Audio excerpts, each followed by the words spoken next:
আল্লাহর ওলিদেরকে যদি আমাদের পক্ষে রাখতে পারি, সে আল্লাহর ওলিরা আমাদেরকে নবী পর্যন্ত পৌঁছায় দিবেন। আর নবী পর্যন্ত যদি পৌঁছাতে পারি, আল্লাহ পর্যন্ত যাওয়া ঠেকাইছে। কথা বলেন ঠিক কিনা? সুতরাং আমরা আল্লাহও চাই, রসুলও চাই, তবে আমরা রসুলের মাধ্যমে আল্লাহ পেতে চাই, ওলি আউলিয়ার মাধ্যমে রসুল পেতে চাই, ওলি আউলিয়ার মাধ্যমে রসুল, রসুলের মাধ্যমে আল্লাহ পেতে চাই। এইভাবে হলে কোরআন সুন্নাহ রসুল ওলি আউলিয়া আমাদের পক্ষে থাকবে। আর যদি বলেন আপনি আল্লাহ পেতে চান, বাস ভালো কথা, আপনি রসুলও মানবেন না, ওলি আউলিয়াও মানবেন না, নো ডাউট, আপনারটা আপনার ইচ্ছা, কিন্তু আমি করলে আপনি তো আমাকে পিতা দেওয়ার রাইট আপনারও নেই। কথা বলেন ঠিক কিনা?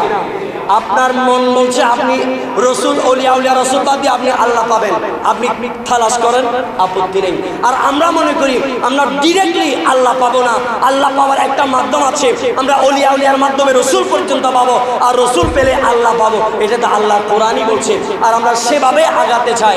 আমাদের জন্য ওলি আউলিয়াও দরকার, নবী রসুলও দরকার, আল্লাহও দরকার। তবে কাউকে বাদ দিয়ে আল্লাহ পেতে চাই না, আমরা আল্লাহ পেতে চাই নবী ওলির মাধ্যমে। কথা বলেন ঠিক না ঠিক?